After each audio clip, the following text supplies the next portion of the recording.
Hello and welcome back to another video.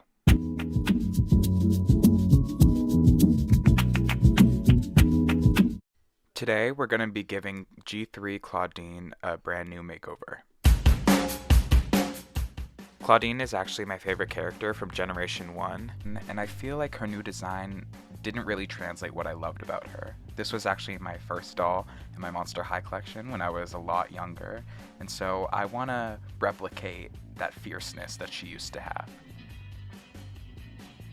Step 1 is getting rid of this propylene hair, whatever it is. It's really cheap and really tangled and not soft to the touch like I know Monster High dolls used to have. I'm going to give her a brand new style, so first all this hair has to go. When preparing my dolls for customization, it's always fun to give them fun little haircuts while I'm removing all the old hair.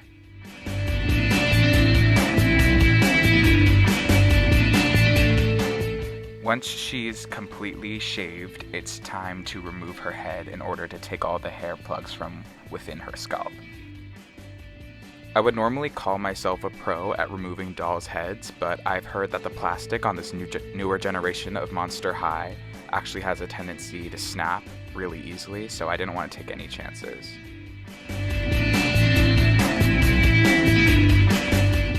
I used boiling water and it was obviously really hot, so I had to use my sleeve as a sort of glove in order to get her head off.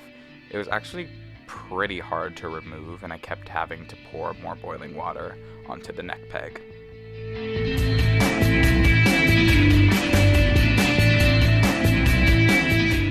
Finally, after lots of careful tugging and pulling, Clawdeen's head was removed from her body.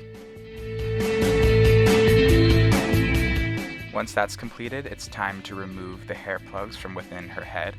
I do this by using a flat-tipped screwdriver and a pair of tweezers.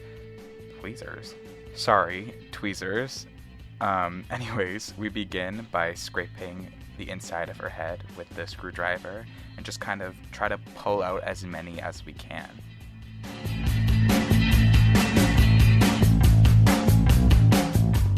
Once a section is removed, here you can see me taking my tweezers and pulling out what I can from inside the head. Sometimes it's harder when the neck peg is a little smaller, but you just kind of have to go in blindly and start to remove these chunks.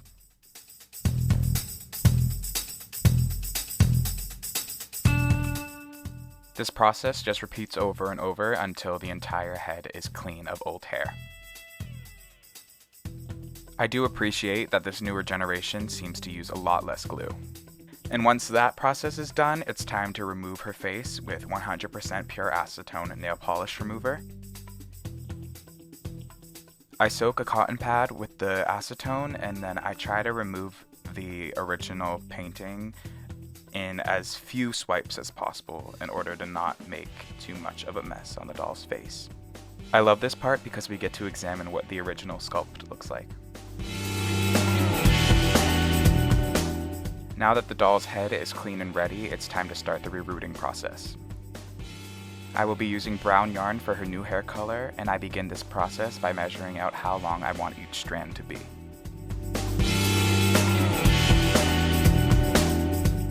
Once the strand size is measured out, I pull it apart to get each individual thread.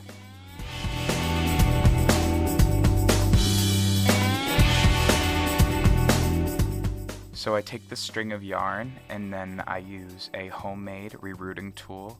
I wrap the yarn around my finger and with a cut sewing needle placed at the tip of an X-Acto knife, I'm able to stab the hair into one of those tiny little holes left by the previous routing.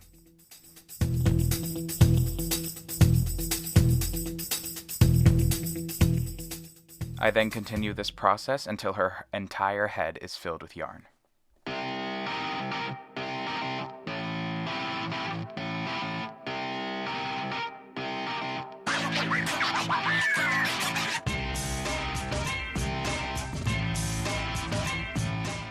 This definitely takes a really long time, but I can't wait to see the end result.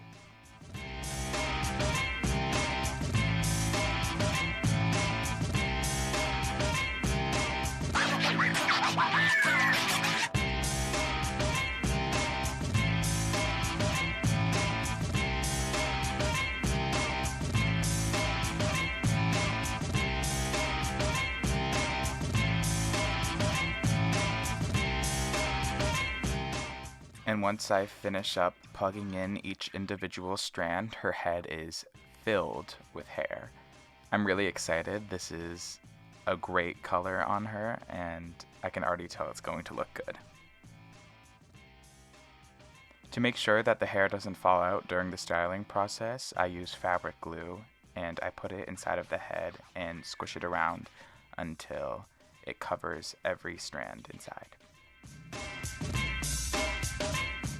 For her hairstyle, I'm going to be braiding it similar to this Laguna doll that I did a while back. Please excuse her face, she has not had a chance to get the full repaint treatment yet. I absolutely love how this style turned out on her, so I'm really excited to replicate it on one of my favorite characters.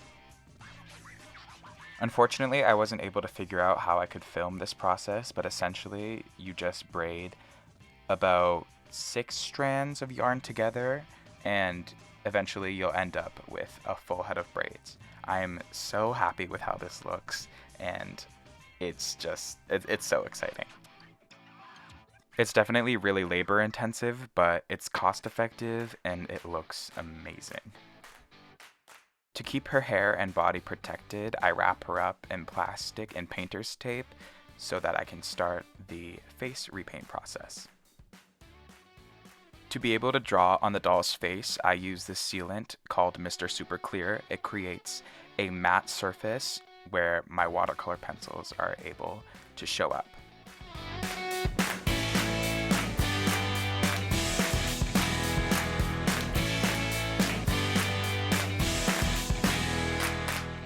I apologize about this angle not really being the best. Fun fact, this was actually the first video I filmed, and honestly, I think this footage I think it might be a year old at this point, and I'm finally getting around to starting my YouTube channel and editing it.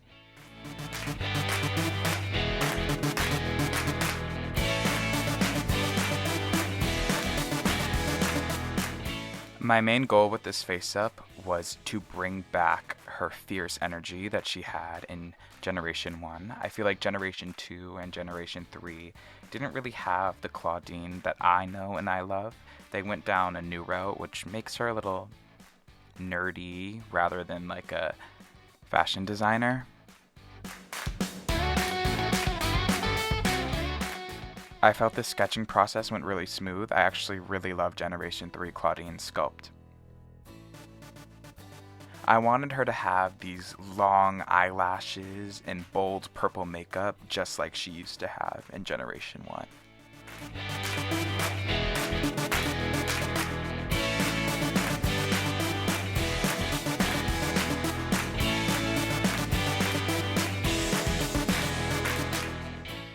For her lip color, I used a mix of brown and kind of a dark red in order to get an ombre effect.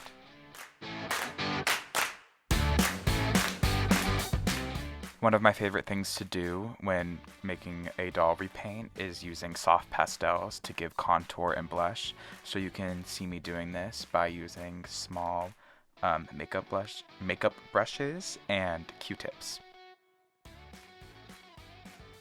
I feel like this step really brings the doll to life.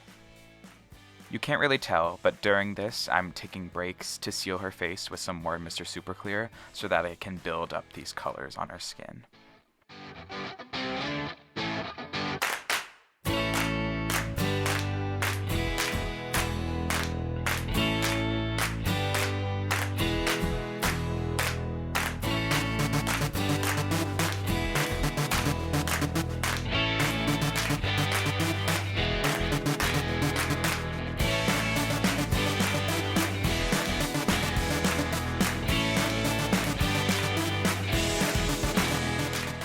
Once I'm happy with the color buildup, it's time to go in with black colored pencil. It's really important to keep this really sharp and to keep a really steady hand. I find it harder to cover up and erase the black colored pencil, so it's really important to me that I keep a lot of focus on this part.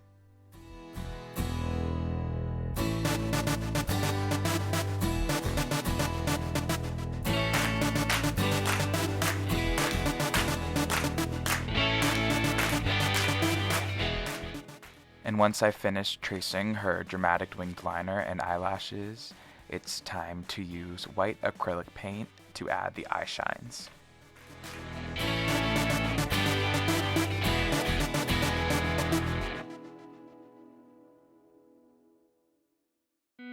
Here's the face up done. I'm so happy with how she looks. I feel like she's had a huge transformation. Like I've said before, Clawdeen is one of my favorite characters, and I feel like I've done her justice. G1 Clawdeen was all about fashion-forward clothes, so I pulled from multiple different brands in order to give her an outfit that I liked. This, I believe, is an LOL Surprise OMG top, some Bratz Boys jeans, that later you'll see I replaced with a Bratz skirt, and finally this fur jacket from the Bratz line. And for her shoes, I went with these awesome Shadow high-heeled boots. As a reminder, here's how Generation 3 Clawdeen started, and here's how she ended up.